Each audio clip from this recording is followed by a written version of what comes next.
கர்த்தருடைய பரிசுத்த நாமம் மகிமை உண்டாதாக. மறுபடியும் தேவ சமூகத்தில் அமர்ந்திருந்து தேவனுடைய வார்த்தைகளை பகிர்ந்து கொள்ளும்படியாக கிராஸ் டிவிக்கு முன்பாக இரவு வேளையில் இருக்கிற பெரியோரு சிறியோருக்கும் எல்லோருக்கும் நசரேனாகிய இயேசு கிறிஸ்துவின் நாமத்தில் இந்த இரவு வேளை நான் நன்றியை தெரிவித்துக் கொள்கிறேன். கடந்த வாரங்கள் உங்கள் வாழ்க்கையில் கேட்ட சத்தியங்கள், சத்தியம் அறிவீர்கள், சத்தியம் உங்களை விடுதலையாக்கும் என்று சொன்னது போல் அநேகருடைய ஃபோன் கால் மூலம் அநேகருக்கு விடுதலை கிடைச்சும் நான் நம்புகிறேன். கூப்பிடுங்க, கர்த்தர் உங்களை ஆசீர்வதிப்பாராங்க. அல்லேலூயா. நம்ம ஒருவருக்கு ஒரு ஐக்கியத்தோடு கூட இந்த ஊழியத்தில் போனோம்னா கண்டிப்பாக ரிசல்ட்டு கிடைக்கும். கூப்பிடுங்க, எந்த நேரம் கூப்பிட்டாலும் உங்களுக்காக நாங்கள் ப்ரேயர் பண்ணுவோம். எங்கள் ஜெபக்குள் டீம் உங்களுக்காக ப்ரேயர் பண்ண தயாராக இருக்குது. எந்த விஷயங்களையும் பகிர்ந்துக்கிடுங்க. கர்த்தர் உங்களை ஆசீர்வதிப்பாராங்க. வாசிக்கலாம். எபிரேயர் 10வது அதிகாரம் 38. விசுவாசத்தினாலே நீதிமான் பிழைப்பான், பின்வாங்கி போவானானால் அவன் மேல் என் ஆத்துமா பிரியமா இராது என்றார். ஸ்தோத்திரம். எபிரேயருக்கு எழுதும்பொழுது ஸ்தோத்திரம், இது பவுல் எழுதினார் என்று சொல்லுவாங்க. சிலர் வேற இதுவரை ஒரு என்னாலும் இல்லை. ஆனாலும் இதில் வசனத்தை நம்ம வாசிக்கும் பொழுது விசுவாசத்தினால் நீதிமான் பிழைக்கிறான். இப்போ விசுவாசத்தினால் நீதிமான் பிழைக்கிறான். விசுவாசம் ஒரு மனுஷனுக்குள்ள எபிரேயர் 11வது விசுவாசமானது நம்பப்படுகிற உறுதியும் காணப்படாத நிச்சயமாக இருக்கிறது. இப்போ விசுவாசம் என்று சொன்னால் நம்பப்படுகிற உறுதியும் காணப்படாத நிச்சயமாக இருக்கிறது. அப்போ எந்த ஒரு விஷயமும் நம்பப்படுகிற உறுதி, ஆனால் காணப்படாத நிச்சயம். இப்போ நமக்கு லைட்டு வெட்டம் இருக்குது. இப்போ இது நம்பப்படுகிற உறுதி, காணப்படாத கரண்டு நம்மளால் காண முடியலை. ஆனால் கரண்டு இந்த லைட்டுக்குள்ளே பாஸ் ஆகலைன்னா கண்டிப்பாக இந்த வெளிச்சம் கிடைக்காது. அப்போது இந்த வெளிச்சம் எங்கேருந்து நம்ம பார்க்குறோம்னா அந்த கரண்டு நிச்சயமாக நம்பப்படுவது காணப்படாத நிச்சயம்.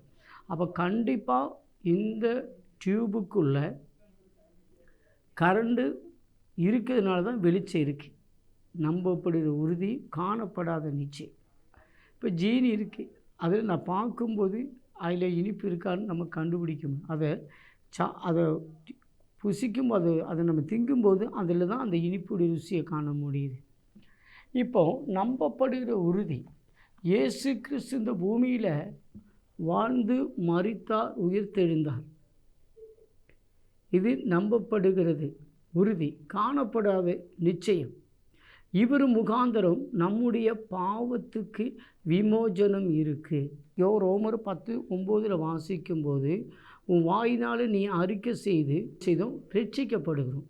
அப்போ ரட்சிப்பு எங்கே கிடைக்குதுன்னா, இயேசு கிறிஸ்து என்னுடைய பாவத்துக்காக மரித்தார் என்கிற நம்முடைய இருதயத்துக்குள்ளே விசுவாசிக்கும் போது கண்டிப்பாக நிச்சயம் நம்முடைய பாவம் மன்னிக்கப்பட்டது. ஸ்தோத்திரம்.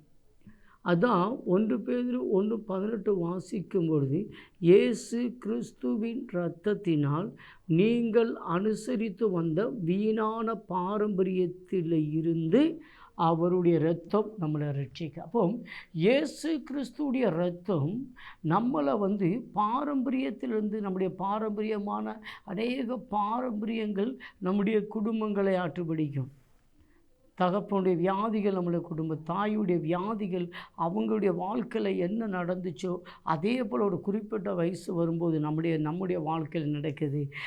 அவங்க எப்படி வாழ்ந்தாங்களோ அதே போல் நல்லா வாழ்ந்து ஒரு குறிப்பிட்ட காலங்களில் நம்முடைய வாழ்க்கை ஒரு சூழ்நிலை மாறுகிறது. இதெல்லாம் என்னென்னா, நம்மளை முன்னோர்கள் அனுசரித்து வந்த அந்த வீணான பாரம்பரியத்திலிருந்து இயேசு கிறிஸ்துவுடைய இரத்தம் நம்மளை ரட்சிக்குது என்று நம்ம காண முடியும். இதை விசுவாசிக்கும் பொழுது நம்முடைய பாரம்பரியத்திலிருந்து நமக்கு ஒரு மாற்றம் கிடைக்கும். இப்போ என்னுடைய தலைமுறையில் பார்த்திங்கன்னா 30 வயசுக்கு மேலே யாரும் கிடையாது.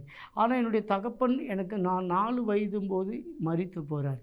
ஆனால் அந்த 30 வயசு வரும்போது நான் இயேசு கிறிஸ்துவின் நிமித்தமாக என்னுடைய பாரம்பரியமான இந்த மரண கட்டுகளிலிருந்து இயேசு என்னை ரட்சித்தார் என்று விசுவாசிக்கிற போது அதே காரியங்கள் நமக்கு நடக்குது. அப்போ நம்முடைய விசுவாசம் தேவன் ஆண்டவர் சொன்னார், கடுகளவு விசுவாசம் இருந்தால் இந்த மலையை பார்த்து அப்பால் போச்சோன்னா போகும்.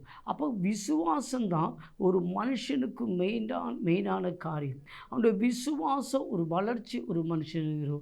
இப்போ பார்த்திங்கன்னா ஆபேலும் காணிக்கை கொண்டு வருகிறார், காயினும் காணிக்கை கொண்டு வருகிறார். ஆனால் 2 பேருமே, அவர் விவசாயத்திலிருந்து முதல் காணிக்கையை கொடுக்குறாரு, இவர் ஆடுகளிலிருந்து 2 பேருடைய காணிக்கைக்கு வித்தியாசம் கிடையாது. ஒன்று விவசாயத்திலிருந்து உண்டாகுது, ஒன்று ஆடுலேருந்து காணிக்கை ஒன்று கொடுக்குறாங்க. ஆனால் இந்த 2 காணிக்கையிலையும் ஆபேலுடைய காணிக்கைக்கு மேலே ஆபேல் விசுவாசித்தார், கர்த்தர் என்னுடைய காணிக்கையை அங்கீகரிப்பார். ஆனால் காயின் அவர் விசுவாசம் இல்லாமல் காணிக்கை கொண்டு போனார். அதனால் அவருடைய காணிக்கையை கர்த்தர் ஏற்றுக்கொள்ளலை. இப்போ இன்றைக்கி பாருங்கள், ஒரு காணிக்கை கொடுக்கிறது கூட எவரில் நீங்கள் வாசித்தார், விசுவாசத்தினால் ஆபேலுடைய காணிக்கையை கர்த்தர் அங்கீகரிச்சார். அப்போ விசுவாசத்தில் தான் ஆபிரகாம் அன்று காணிக்கை கொடுக்கிறார். காலேபு சொல்லுகிறார், எனக்கு 80 வயசாயிற்று, ஆனால் 40 வயசுக்குள்ளே இருக்கிற ஆரோக்கியம், அந்த பலன் எனக்கு இப்போ இருக்குது. அப்போ விசுவாசத்தோடு கூட தான் உண்மையில் நம்பப்படுகிற உறுதி 80 வயசு காலேபுக்கு இருக்குது. ஆனால் அவருடைய தோற்றம் எல்லாம் 80 வயசு வெளிப்பார்வையில். ஆனால் அவர் விசுவாசத்தோடு சொல்லுகிறார், 80 வயசுக்குள்ள ஒரு மனுஷனுடைய ஆரோக்கியம் அல்ல எனக்குள்ளே இருக்கிறது, எனக்குள்ளே இருக்கிற ஆரோக்கியம் 40 வயசுக்குள்ளே இருக்கிற ஒரு ஆரோக்கியம் தான் எனக்குள்ளே இருக்குன்னு அவர் விசுவாசிக்கிறார். இன்றைக்கு அருமையான தேவ பிள்ளைகளே, ரோமர் நிருபத்துக்கு 1ஆம் அதிகாரம் 17ஆவது வசனம், விசுவாசத்தினால நீதிமான் பிழைப்பான் என்று பார்க்கிறார். அந்த விசுவாசத்துக்கு ஏற்ற வளர்ச்சி. இன்றைக்கி விசுவாசத்துக்குள்ள ஒரு வளர்ச்சி, அந்த விசுவாசத்தில் தான் நம்ம நீதிகரிக்கப்பட்டிருக்கிறோம். அந்த விசுவாசத்தில் தான் நம்ம இன்றைக்கி எக்கால துணியோடும் பிரதான சப்தத்தோடு கூட அவர் வருவார், நம்ம எடுத்துக்கொள்ளப்படுவோமுங்கிற ஒரு விசுவாசத்துடைய ஃபவுண்டேஷனில் தான் இன்றைக்கி இந்த சபை போய்கிட்டு இருக்குது. ஏன்னா 2000 வருஷத்துக்கு முன்னாடி சொல்லிட்டு இயேசு போயிட்டார், நான் போகிறேன், உங்களுக்கு ஒரு இடத்த ஆயத்தம் பண்ணிவிட்டு திரும்ப நான் வருகிறேன். அப்போ ஒரு சபை விசுவாசத்தில் காத்திருக்கிற ஒரு சபை.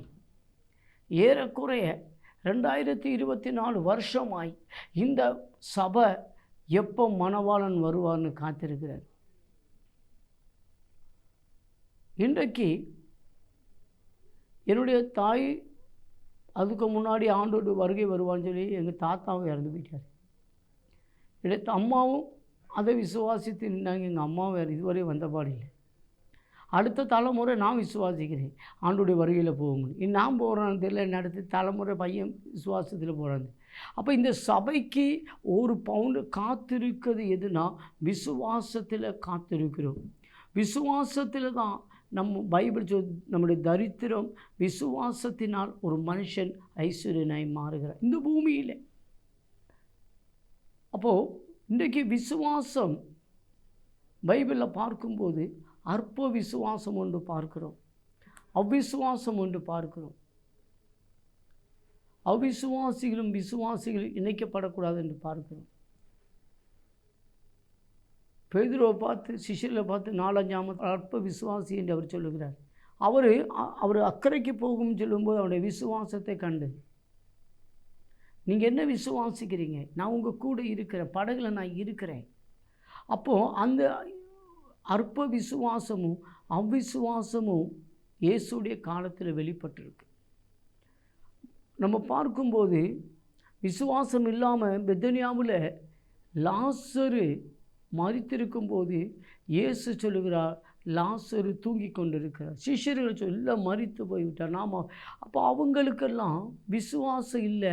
இயேசு விசுவாசித்தரு, இவர் மரிக்கலை, தூங்கி கொண்டு. ஆனால் மரித்தார்னு இயேசுக்கு நல்லா தெரியும், நம்பப்படுகிற உறுதி. காணப்படாத நிச்சயம் என்னென்னா அவர் விசுவாசிக்கிறாரு, அவர் தூங்கி கொண்டிருக்கிறார். அந்த சின்ன 12 வயசில் அந்த பொண்ணு இறக்கும்போது ஜபாலய தலைவன் சொல்கிறார், குருவை நீர் என்ன வந்துட்டு புரோஜனம் இல்லை, என்னுடைய மக சேர்த்துட்டான். இயேசு இல்லை, அவர் நித்திரையில் தூங்கிக்கிட்டு இருக்கிறார். இயேசுடைய விசுவாசம் பாருங்கள். அவர் இந்த தேவாலயம் இடிக்கப்படும் 3ஆம் நாள் உயிர்த்தெழும் விசுவாசம். அவர்களெல்லாம் சரீரம் தேவாலயம் இல்லை, அவருடைய சரீரமான ஆலயத்தை அவர் சொன்னார். 3ஆம் நாள் அவர் உயிர்த்தெழுந்தார். இயேசுடைய விசுவாசம் ஒரு வளர்ச்சியிലേക്ക് போச்சு. அப்போஸ்தலனாகிய பவுலுடைய விசுவாசம், நான் நல்ல போராட்டத்தை போராடினேன், என் விசுவாசத்தை காத்துக்கொண்டேன். ஒரு விசுவாசத்தை காத்துக்கொள்ளுகிற ஒரு தேவ மனுஷன் என்று பார்த்தா பைபிள் பிரகாரம் பார்க்கும் பொழுது அப்போஸ்தலனாகிய பவுலை காண முடிகிறது. அப்போஸ்தலனாகிய பவுலுடைய விசுவாசம் வெளிப்பட்டுச்சுன்னு சொன்னான். இன்றைக்கு இந்த ராத்திரி வேளையில் நம்மளும் அவரும் மனுஷர்கள் தான். அப்போ நமக்கும் அப்படிப்பட்ட ஒரு விசுவாசம் வெளிப்படணும். விசுவாசத்துடைய வளர்ச்சி இருக்கணும். இன்றைக்கி பொருளாதாரத்துடைய வளர்ச்சி தான் இன்றைக்கி தெய்வ சபைக்கு வருகிறவங்க பார்க்குறாங்க. கொடுங்க அப்பொழுது கொடுக்கப்படும், கொடுத்துக்கிட்டே இருப்பாங்க. ஸ்தோத்திரம். சிலர் நல்லாகிறாங்க, சிலர் ஸ்தோத்திரம். அப்போது இவங்க கொடுக்கறதுனால இவங்க ஆசீர்வாதம், கொடுங்கள் அப்பொழுது உங்களுக்கு கொடுக்கப்படும் என்று இயேசு சொன்னார். ஒரு వ్యక్తి கொடுக்கறதுனால அவன் ஆசீர்வதிக்கப்படுகிறான்னு சொல்லுது. அவன் கையும் பிரயாசத்தை கொடுக்கும்போது கர்த்தர் ஆசீர்வதிக்கிறார். ஆனால் ஒரு மனுஷன் விசுவாசிக்கும் பொழுது அவன் தரித்திரத்தினால், அவன் விசுவாசத்தினால் அவன் சம்பூர்ணமாகிறான். அப்போ விசுவாசம் ஒரு மனுஷனுக்குள்ளே இருந்தால் அவன்தான் பூமியில் அவன் ஆசீர்வதிக்கப்படுகிறான். இன்றைக்கு இந்த விசுவாசம் எல்லாருக்குள்ளேயும், நான் தான் முன்னாடி சொன்னேன், அற்ப விசுவாச சபை அப்போஸ்தலருடைய இயேசு கிறிஸ்துடைய காலகட்டத்தில் அற்ப விசுவாசம் வெளிப்பட்டுச்சு, அவிசுவாசம் வெளிப்பட்டுச்சு. ஆனால் அப்போஸ்தலருடைய பவுல் காலகட்டத்தில் அவர் நல்ல விசுவாசத்தில் ஒரு போராட்டம் போராடி இருக்கிறார். இன்றைக்கு நம்முடைய வாழ்க்கையில் விசுவாசத்தில் ஒரு நல்ல போராட்டத்தை போராடணும். அவர் விசுவாசத்தில் நல்ல போராட்டத்தை போராடினேன், என் ஓட்டத்தை நான் முடித்தேன். அப்போது அவர் ஏறக்குறைய AD 35 30லேயும் 35லேருந்து கூடி போனால் ஒரு 55 60க்குள்ளே தான் அவருடைய ஊழிய காலகட்டங்கள். இப்போ ஏறக்குறைய ஒரு 30-35 வருஷத்துடைய ஊழிய காலகட்டத்தில் அவருடைய விசுவாசத்தில் கரெக்டாக அவர் போராடி அவர் ஜெயித்திருக்கிறார். இன்றைக்கு அநேக விசுவாசிகளுக்குள்ள பல வருஷங்களாய் தேவ சமூகத்தில் ஆராதிக்கிற தேவ பிள்ளைகளுடைய வாழ்க்கையில் பல போராட்டங்கள் நமக்கு முன்பதாய் நிற்கும் பொழுது விசுவாசத்தில் போராடுகிற ஒரு நீதிமான் விசுவாசத்தினாலே அவன் பிழைக்கிறான். அப்போது இன்றைக்கு ஒரு நீதிமான் இயேசு கிறிஸ்துவினால் அவன் என்ன செய்தான, நீதிமான்களாக்கப்படுகிறான். சங்கீதத்தில் கர்த்தர் மேல் பாரத்தை வைத்து விடு, கலங்கி தவிக்காதே, நீதிமான் ஒருபோதும் தள்ளாட விடார். அப்போ நீதிமான் ஒருபோதும் கர்த்தர் தள்ளாட விட மாட்டான். இயேசு கிறிஸ்துவின் இரத்தத்தினால் நீங்களும் நானும் நீதிமான்களாக்கப்பட்டிருக்கிறோம். அப்போ இயேசு கிறிஸ்துவுக்குள் நாம் ஒரு நீதிமானாக இருக்கும்போது உலகத்தில் ஒரு நீதிமான் இல்லை. இன்றைக்கி நான் நல்லவன் சொல்லும்போது 100 நான் போய் தான். ஏன்னா இயேசு சொன்னார், ரபின்னு சொல்லும்போது அவர் சொன்னார், நல்ல போதகர் பிதாவை தவிர ஒருவன் நல்லவன் இல்லைன்னு சொல்லிட்டு. இப்போ இந்த பூமியில் வாழ்ந்த ஒருவரும் நீதிமான் கிடையாது. ஆனால் அவன் விசுவாசத்தினால் அவன் நீதிமானாய் மாறுகிறான். அதனால தான் விசுவாசத்தினால் நீதிமான் பிழைக்கிறான்.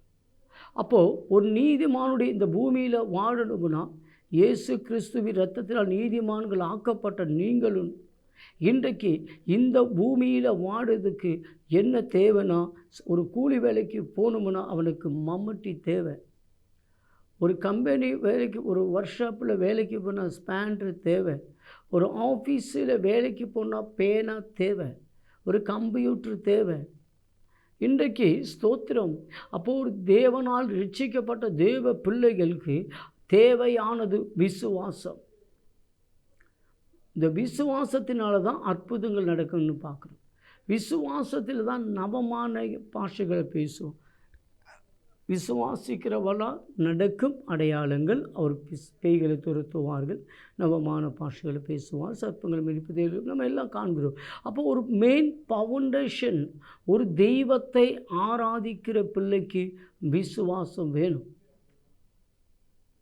இந்த விசுவாசம் என்பது நான் முன்கூட்டி சொல்லிட்டு நம்பப்படுகிற உறுதியும் காணப்படாத நிச்சயம். இன்றைக்கு உங்களுடைய வாழ்க்கையில் விசுவாசம் எந்த அளவு நிற்குது, விசுவாசத்துடைய வளர்ச்சி எப்படி? இயேசு உதாரணமாக ஒரு இடத்துல சொல்லுகிறார், 4 விதமான வித்துகளை உதாரணம். ஒன்று பாறை மேலே, நல்ல நிலத்தில் விழுந்த வித்து, பாறை மேலே விழுந்த வித்து, முள்ளு மேலே விழுந்த வித்து, வழியோரமாக விழுந்து. 4 வித்தை குறித்து காண்கிறோம். இந்த 4 வித்துக்கு குழப்பம் இல்லை, வித்து விழுந்த இடம் சரியில்லை. வித்து ஒருபோதும் குறை சொல்ல முடியாது. வித்து நல்ல நிலத்திலையும் வளரும், பாறை மேலேயும் வளரும், வழியோரத்தில். வித்து விழுந்ததில் விழுந்த இடம் நல்ல இடமா? இதான் நம்முடைய இன்னைக்கு மெயின் பாயிண்ட். ஒன்று, நான் தெய்வத்தை ஆராதிக்கிறேன், என்னுடைய வித்து ஒரு முள்ளு மேலே விழுந்துச்சுன்னா ஆரம்பத்தை நல்லா விசுவாசிப்பேன். நெருக்கங்களும் பிரச்சனைகள் வரும்பொழுது என் விசுவாசத்தில் அப்படியே வளரலான்னு. எல்லா பக்கமும் உள்ள குத்திச்சுன்னா செடி வளராது. குடும்பத்துலேயும் வேலை பார்க்குற இடத்துலையும் பல இடங்களில் நம்மளை பொருளாதார தேவைகள் இப்படி பலதும் நம்மளை குத்தி நம்மளை என்ன செய்யுது, நம்முடைய விசுவாசத்தை வளர விடாதபடிக்கு ஒரு கூட்டத்தில் ஒரு முள் இருக்குது. பாறை மேலே இருந்த வித்து அது செடி வளர்ந்து வந்து அந்த வேறு கீழே போகாதபடிக்கு நிற்குது. அது குறிப்பிட்ட காலம் வாடி போகுது. ஏன்னா வேறு கீழே போகல. இப்படி ஒரு கூட்டம். 3வது கூட்டம் வழியோரமாக இருக்கிற கூட்டம். இந்த கூட்டத்தில் வரவனும் போகிறவனும் மிதித்த உடனே இந்த செடி வளர முடியாது. அப்போ செடி வளர முடியாத காரணம் மிதிக்கிறதுனால. ஒரு செடி வளராத காரணம் வேறு கீழே போகாதனால. ஒரு செடி வளராத காரணம் அந்த முள்ளுடைய குத்துகிற முள் செடி வளர விடாதபடிக்கு முள் குத்துகிறது. ஆனால் இன்னொரு வித்து பார்த்திங்கன்னா அது நல்ல நிலத்தில் விழுந்த வித்தாக இருக்குது. அப்போ அந்த வித்துக்கு கீழேயும் குழப்பம் இல்லை, மேலேயும் குழப்பம் இல்லை. சில வித்துக்கு மேலே குழப்பம் இருந்தால் சில வித்துக்கு கீழே குழப்பம் இருக்குது. சில வித்துக்கு ஒரு சம்பவம் இல்லை, எல்லாம் கீழே கரெக்டாக இருக்குது. எல்லாம் அந்த வித்தை ஒரு நிமிடம் எல்லா சூழ்நிலை இந்த வித்து ஒரு பக்கமும் வளர விடாதபடிக்கு இருக்குது. இப்போ ஆண்டவர் இந்த வித்துகளை குறித்து சொல்லும்போது நான் யோசித்தேன், இன்றைக்கும் தெய்வ பிள்ளைகள் விசுவாசத்தினால் அவன் நீதிமான் பிழைக்கிறான் என்று சொன்னான். அந்த விசுவாசம் அவனுடைய வாழ்க்கையில் வளர விடாதபடி, விசுவாசத்தில் ஒரு ஸ்டெப்பு வளர்ந்து, பேதுரு சொன்ன 4ஆம் ஜாமத்தில் இயேசு வரும்போது இயேசுவை பார்த்து என்ன செய்தார், கால் எடுத்து அப்படி வச்சார் தண்ணியில். அந்த விசுவாசத்தோடு கூட வச்சு அடுத்த ஸ்டெப்பை கீழே பார்த்த உடனே, தண்ணின்னு பார்த்த உடனே அவன் மூழ்க ஆரம்பி, இயேசுடைய கரம் பிடிச்சிச்சு. இதே ஒரு நம்முடைய வாழ்க்கையில் இயேசு அப்போ தான் 6 பேர் விசுவாசின்னு சொல்லுவார். இதே தான் நம்முடைய இயேசுவை நம்பி நம்ம இறங்கின உடனே நமக்கு நல்ல ஒரு விசுவாசத்தில் நிற்கிறோம். ஆனால் சில நெருக்கங்களும் போராட்டங்களும் தடைகளும் வரும்போது, கடந்த நாட்களில் நான் என்னுடைய சபையில் ஒரு விசுவாசி பொண்ணுக்கு, இப்போ தான் சபையில் தான் நம்ப முடியாது, ஸ்தோத்திரம், பொம்பளை பிள்ளை பிறந்தால் சர்ச்சை விட்டு வரமாட்டாங்க. என்னுடைய சர்ச்சையில் அப்படி ஒரு சம்பவம் நடந்துச்சு. பொம்பளை பிறக்க செய்து நம்மளை பிரசவிக்க செய்து கர்த்தர், கற்பத்தையும் விடுது கர்த்தர்.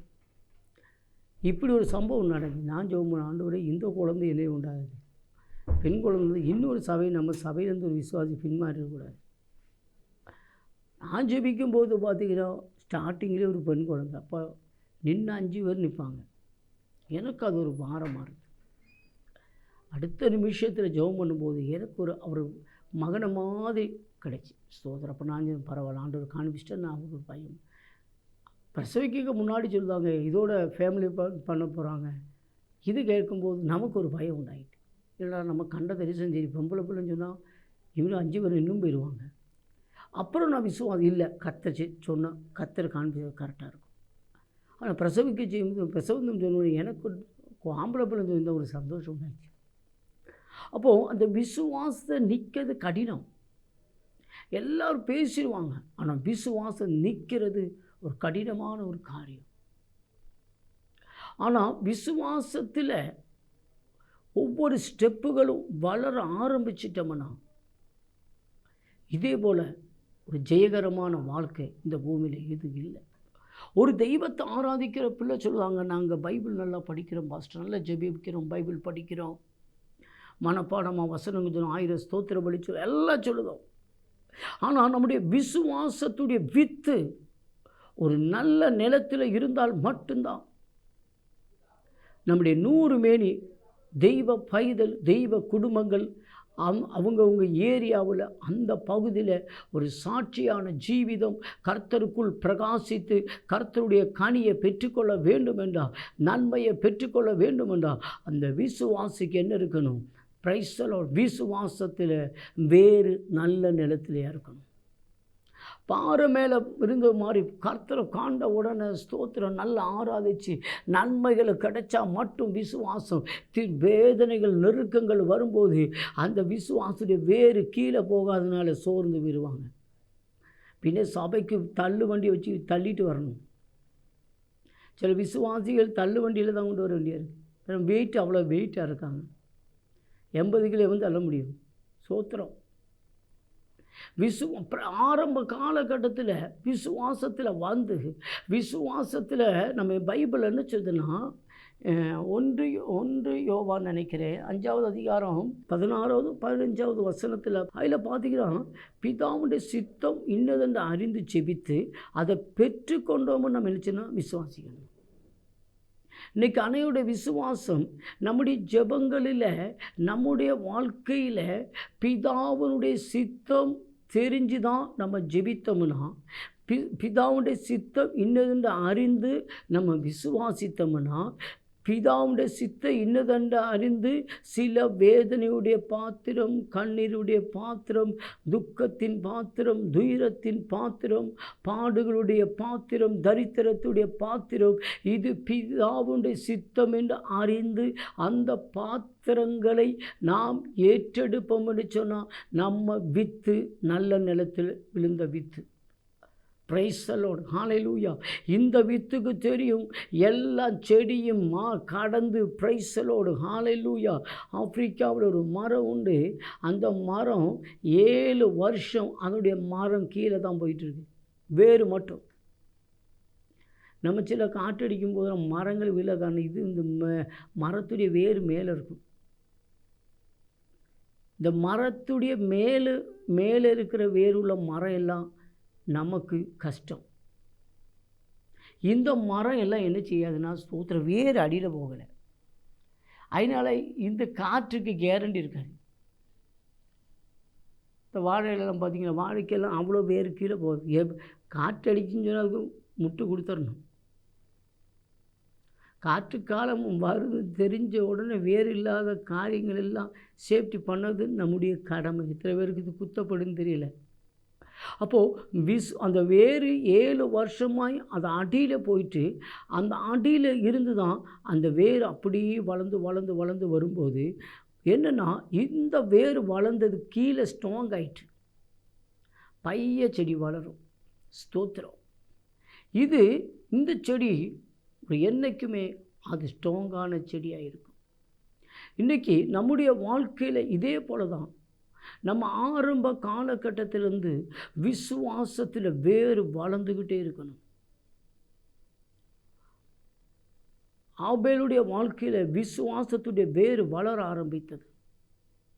அதனால் விசுவாசத்துடைய வேறு வளர காயனுக்கு கோபங்கள் வர ஆரம்பிக்க தொடங்கினது. இன்றைக்கு விசுவாசம் உங்களுக்குள்ளே வளரணும். ஏந்த வந்தாலும் மணல் மேலே கண்டுபிடிச்சாக்கா இந்த செடி மணல் மேலே இருக்கிற வித்து, இந்த வித்தை மணல்லேருந்து இந்த பாறை மேலேருந்து மாற்ற வேண்டிய கடமை நம்முடைய கடமை. முள் மேலே இருக்கிற முள் எடுத்து மாற்றிட்டு வித்தை எடுத்துடணும். இன்றைக்கு வித்தை தெரிந்தெடுத்து மாற்றணும். என்னுடைய விசுவாசம் சிலவங்க பார்த்தீங்கன்னா அந்த விசுவாசம் நல்லா பாடி ஜெபம் பண்ணி எல்லாம் செய்வாங்க, ஆனால் நல்லா பிரசங்கிப்பாங்க. பிரச்சனைகள் நெருக்கங்கள் வரும்போது தான் அந்த விசுவாசத்துடைய వ్యక్தியுடைய வேறு பாறை மேலே இருக்கா, இல்லை முள்ளு மேலே இருக்குதா, இல்லை வழியோரமாக இருக்குதான்னு கண்டுபிடிக்க முடியும். இன்றைக்கி நீங்கள் சோதித்து பார்க்கணும். பைபிள் வசனம் சொல்லுகிறது, 2 கொரிந்தியர் 13வது அதிகாரம் 5வது வசனம். நீங்கள் சோதித்து பார்க்க, எதை சோதித்து பார்க்க சொல்கிறார்னா விசுவாசத்தை சோதித்து பார்க்க அப்போஸ்தலனாகிய பவுல் தெளிவாக சொல்லுகிறார். ஏன் விசுவாசத்தை சோதித்து பாருங்கள், அனுதினமும் சோதித்து பாருங்கன்னா இந்த விசுவாசம்தான் ஒரு மனுஷனை இந்த பூமியில் வாழ வைக்கிறது. அதான் அப்போஸ்தலனாகிய பவுல் இந்த பூமியில் வாழ வச்சது என் விசுவாசத்தில் நான் ஓடினேன். அப்போ நமக்கும் இந்த பூமியில் வாழ்ந்த சரித்திரமாயிருந்து அப்போஸ்தலராக இருக்கிற அப்போஸ்தலராகிய பவுல் 15 நிருபங்கள் எழுதினவர், சுவிசேஷம் 3 மிஷனரி ஊழியத்தை செய்து இந்த பூமியில் நல்ல ஒரு சுவிசேஷத்தை வெளிப்படுத்தினவருடைய வாழ்க்கையில் இருந்த அனுபவங்கள் இன்றைக்கு நம்முடைய வாழ்க்கையிலும் அந்த விசுவாசத்தில் ஒரு போராட்டம் போராட வேண்டும். இன்றைக்கு கடலில் அலை மோதிக்கிட்டு இருக்குது. அது கடைசி வரைக்கும் அந்த அலை அடிச்சுக்கிட்டு தான் இருக்கும். நம்ம செத்தாலும், இன்னும் அடுத்த தலைமுறை செத்தாலும், அடுத்த முறை செத்தாலும் அலை ஒருபோது நிற்க போகிறது இல்லை. அலை வந்துக்கிட்டு தான் இருக்கும். தெய்வத்தை தேடுகிற தெய்வ பிள்ளைகளுக்கு விசுவாசத்துக்கு விரோதமான நெருக்கங்களும் பாரங்களும் போராட்டங்களும் எல்லாம் வந்து தான் தீரும். ஆனாலும் பிரைஸ்தலோ அது ஒன்றும் நம்மளை சேதப்படுத்துவது இல்லை. இன்றைக்கு நீங்கள் தீர்மானிச்சிங்கன்னா கர்த்தர் உங்களை ஆசீர்வதிப்பார். எல்லா கண்களை மூடி நம்ம ஒரு விசை தேவ சமூகத்தில் ஜெபிக்கலாம். ஒரே விசுவாசத்தினால அவனுடைய சமூகத்தில் ஒப்புக் கொடுங்க. எங்கள் அன்பின் பிதாவை இந்த நாளில் உம்முடைய கரத்தில் ஒப்புக் கொடுக்கிறோம். விசுவாசத்தினால் நீதிமான் பிழைக்கிறான்.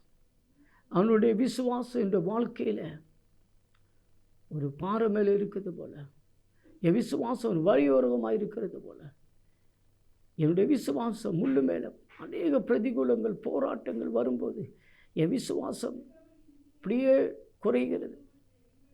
என்னோடய விசுவாசம் வளர முடியாத அனுபவங்கள் பலதும் தேவ சித்தை இன்னதென்று விசுவாசிக்காமல், பலதும் தேவ சித்தை இன்னதென்று ஜெபிக்காமல், பலதும் தேவ சித்தம்தான் என்னுடைய வாழ்க்கையில் நடக்குதுன்னு நம்பாதபடி அதுக்கு ஆப்போசிட்டாக விசுவாசித்தின் பராஜயம் வெக்கப்பட்டு போனதுதான் உண்டு. கர்த்தரே என்னை ஒரு விசை மன்னிங்க. என் விசுவாசத்தை இன்றைக்கு நான் சோதித்து பார்க்குறேன். என் விசுவாசம் முள்ளுக்கு மேலே கிடக்கிற ஒரு வித்தை போல் இருக்குதா, பாறை மேலே கிடக்கிற ஒரு வித்தை போல் இருக்குதா. வழியோரமாய் நல்லா வளர்ந்து வருவேன், பலதும் நெருங்கி என்னை செடியை என் விசுவாசம் வளர விடாதபடி பலவிதமான குழப்பங்கள், பிரிவினை, கசப்புகள், காயங்கள் படுத்தி விசுவாசத்தை வளர விடாதபடி, விசுவாசம் நிற்கும்போது விசுவாசத்தில் ஒரு காலூனி நிற்க விடாதபடி, ஜீசஸ் விசுவாசத்தை முள்ளு மேலே பலது எனக்குள்ளே போராடி அப்போஸ்தலனாகிய பவுல் கலாத்தியரில் சொன்னது போல ஆவியில் தொடங்கி மாமிசத்தில் முடிச்சது போல என் விசுவாசம் இன்றைக்கு இல்லாதபடி மாமிசத்தில். கர்த்தரே இந்த ஒரு விஷயம் மன்னிங்க, சோதித்து பாருங்கள். இன்றைக்கு விசுவாசம் ஒன்றுக்குள்ளே வெளிப்படும். விசுவாசத்தினால நீதிமான் பிழைக்கிறான். விசுவாசிய தேவ முன்னாடி இருக்கிற இன்றைக்கி கர்த்தர் வானத்தை உண்டாக்கிய பாவத்துக்காக மரித்தவர். அது தேவ சகலம் என் தரித்திரத்தை ஏற்றுக்கொண்டிருக்கிறார், என் பலகீனத்தை ஏற்றுக்கொண்டிருக்கிறார், என் வியாதி அவர் ஏற்றுக்கொண்டிருக்கிறார், என் சாபங்களை அவர் ஏற்றுக்கொண்டிருக்கிறார், என் துன்பங்களை துயரங்களை அவர் ஏற்றுக்கொண்டிருக்கிறார்.